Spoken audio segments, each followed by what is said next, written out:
کہ لوگ آپس میں یہاں تک سوال کریں گے کہ یہ کائنات اگر اللہ نے بنائی ہے تو اللہ کو کس نے بنایا ہے. تو رچرڈ ڈاؤکنز کی کتاب پڑھ کے تو مجھے وہ یقین آیا کہ واقعی آپ صلی اللہ علیہ وسلم نے سچ فرمایا تھا. اور ایک اور حدیث بخاری اور مسلم کی ہے، اس میں آیا کہ شیطان آتا ہے انسان کے پاس، وہ کہتا ہے یہ چیز کس نے بنائی، یہ کس نے بنائی. الٹیمیٹلی پوچھتا ہے اللہ کو کس نے بنایا. جب یہ کہے تو تم کہو اعوذ باللہ من الشیطان الرجیم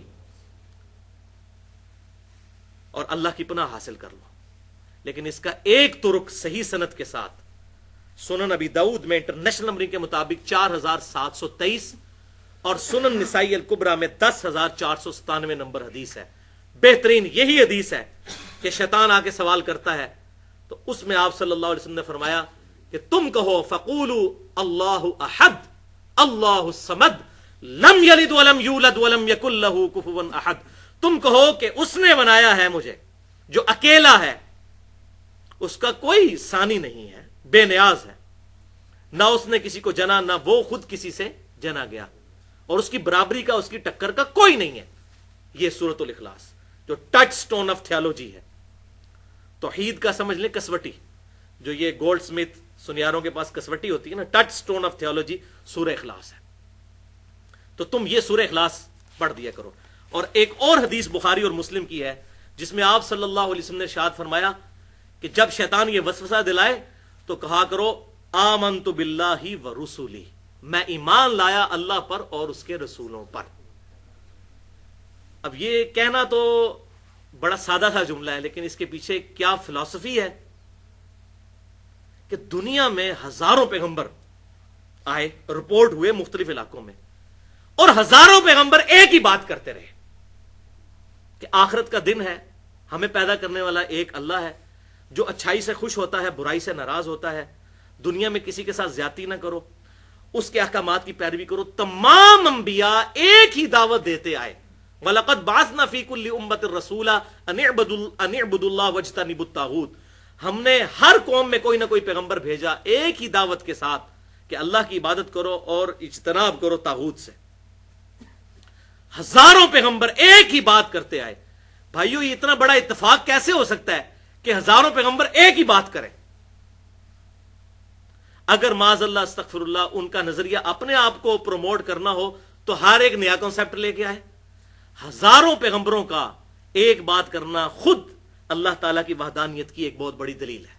اور پھر ان کا کریکٹر کہ وہ پیغمبر ایسے کہ پوری قوم ان کے کریکٹر کو ماننے والی.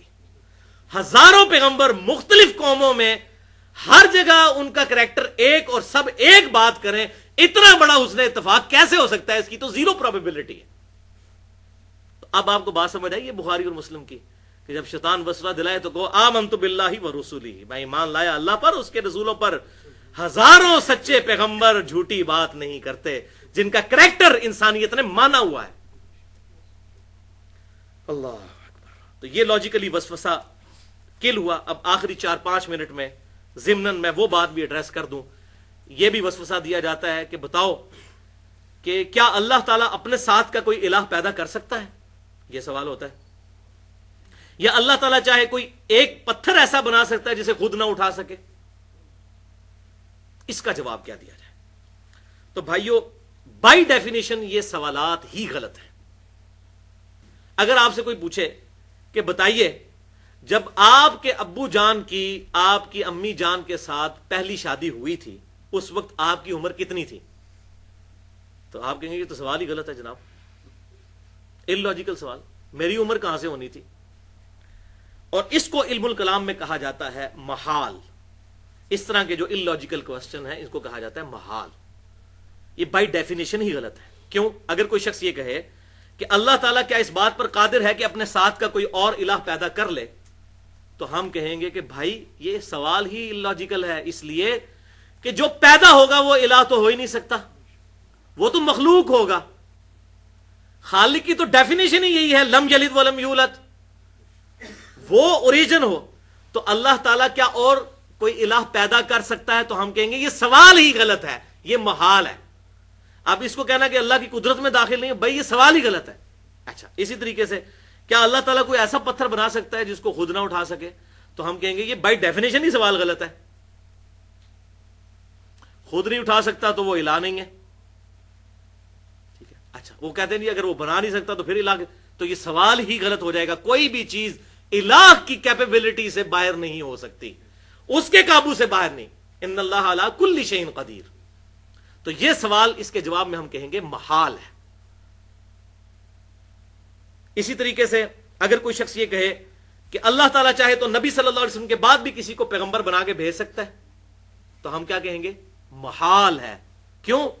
قرآن پاک نے فیصلہ کر دیا ما کان محمد ابا احد من رجالکم ولکن رسول اللہ وخاتم النبیین.